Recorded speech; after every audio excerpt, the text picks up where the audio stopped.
Hey, Nathan. Hey, Kevin. Got your finishing kit out here. Yeah, Some I got repairs to be made? all the goodies. Yeah, so I want to talk about repairs, kind of abrasions on furniture and also on different hardwoods. Okay. And the best way to do it is just to demonstrate it, just to dive right into it. All right. So you see I have some red oak here with some dark stain and a coat of lacquer on top.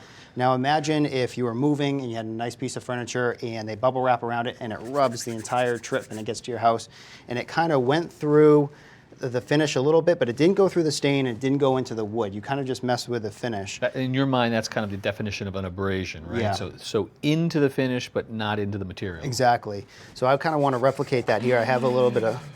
This makes the hair on the back of my neck go up. I know. You can see when I move that around a little bit, see how the light changes? That's dull. And you're going to pick that up in your house when you have your overhead Absolutely. lights on. Sure. Really easy fix. So this is a dark, but they also make this in a light, and it's really just a scratch remover. Okay, so, really easy to use. Specifically for this reason. Yes. It's just meant to go on the lighter abrasions. A little bit on a rag, just buff it off. See, it gives that. it a little bit of a sheen. Yep. Is that a sheen that's going to stay, or is that going to come down as it dries? It's going to come down as it dries. After you finish putting this off, you can also come back. I know I have lacquer on this. I could hit this with a little bit of lacquer and finish it off, and it'll really blend in. So I can't see where that abrasion just was a second ago, so that did a pretty good job right there. Nice. So I also brought my office chair with me, and I actually want to work on that. All right. This is kind of more of a severe abrasion. So you're going to work on the top, or you're going to work on the bottom? Let's work on the bottom, obviously. All right. So what do you want to do to this? So what I already did was clean this chair with mineral spirits. And why mineral spirits? I want to get rid of any wax or residue that's on top of it, and I want to clean it up. And some of that chair I can fix up with just a regular polish, but in this case, that polish really won't penetrate down there unless I sand it with some 120. Right. So at this point, you want color to get into the wood, so you got to open that grain up a bit. I have to open it up to introduce it and let it soak right in. It'll really help everything blend back together. It always seemed to me that the magic to all this process is knowing when to stop. How far do you go, right? Exactly. You know, this isn't a family heirloom or anything, so I don't mind tackling this myself. Okay. That's not bad. A little bit more mineral spirits to clean off that dust. The hope is that opens it up as well, and you're able to kind of get some penetrating stain in. Exactly. So for this, I'm going to use some dark walnut stain. Really is going to blend back in well. And also, I'd like to bring up that whenever you do anything like this, try and work in a small, inconspicuous area first. Somewhere that's not going to be so obvious. Exactly. And that's kind of your practice spot. Yeah. You can come back if it seems too light. You can add a little bit more. Try and get some more color into it. Right in the middle there, you kind of see a little bit of lightness. Yeah.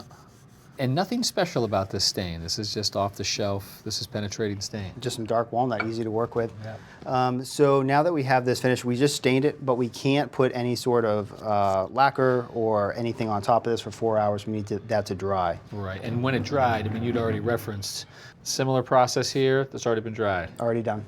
Okay. So those are sort of lighter, as you say, abrasion, little wear and tear. We come across worse things than that, though. Scratches, gouges. Right. You know, I've been on 1,000 job sites. They put the underlayment down, and somehow that sheetrock screw always sneaks its way underneath and gouges the new oak flooring. Right. So it's not a terrible fix, but it's not easy. Look at that. You see that? So we went through the finish, we went through the stain, we're down to the red oak. And we took some material away when it scratched. Now we need to put some things back in, but we got to build it back up. So to start, I'm going to use some 4/0 steel wool because I need to flatten those high points that were created with the scratch. Okay. Which I can feel now are almost flat. Yeah, we got a little bit of a remnant of the gouge. Now we're busting back out the mineral spirits, taking any of that fine debris away. Already starting to kind of fade a little bit. Now here's where we get a little bit artistic. I have these, little color match stains that I can pull out, and I need to bring them over and put them on top of the work surface and see which one's going to be the best. The top is not the color. This little band right here is what you're trying to find. Exactly. So let's start light and work our way dark. Okay. So I'm just going to add a little bit of color in there. Almost just painting it in. Yep, I'll work it in with my finger. So I can still kind of see it, but you can also see how most of it is starting to disappear because it's grabbing that color. It's starting to hide a little bit. And now we're going to introduce essentially what is a crayon. It's a softer wax that comes in a variety of colors. And I'm actually going to melt it into this. I can take it and rub it, but there's a lot of grain in here that I'm going to fill up if I rub it. So what I like to do is grab a color that's really close. Maybe I'll put 2 or 3 on. Go a little bit darker. I kind of like this one right here. Okay.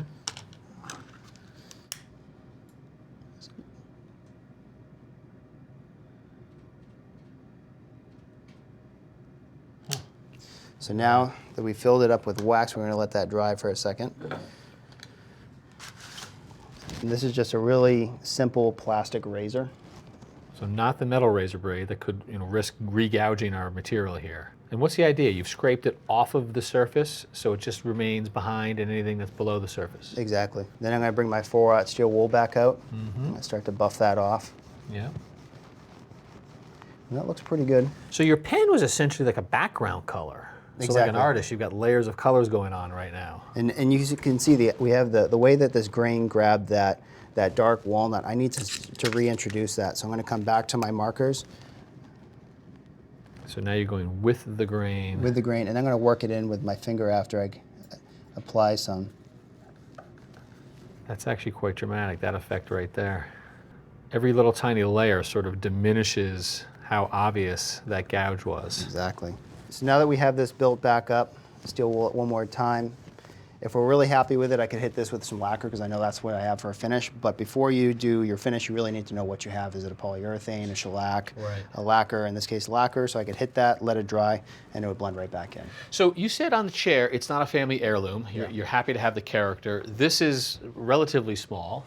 If it was a precious piece of furniture, if this was twice as wide, twice as deep, are we still in your world, a homeowner trying to get through it with the artistry here? Or? It takes a lot. There's hundreds of colors of wax. There's all these different methods for fixing something, and there are guys that make a living off of doing it. So I think that's the time that you consult a professional who does it for a living. You pay the money, especially when it's a family heirloom. You don't want to mess it up. But with an oak floor, why not give it a shot? Why not give it a shot? Well, it's a pretty good shot you gave us, so thank you, Nathan. That's nice. Thanks for watching. This Old House has got a video for just about every home improvement project, so be sure to check out the others. And if you like what you see, click on the subscribe button. Make sure that you get our newest videos right in your feed.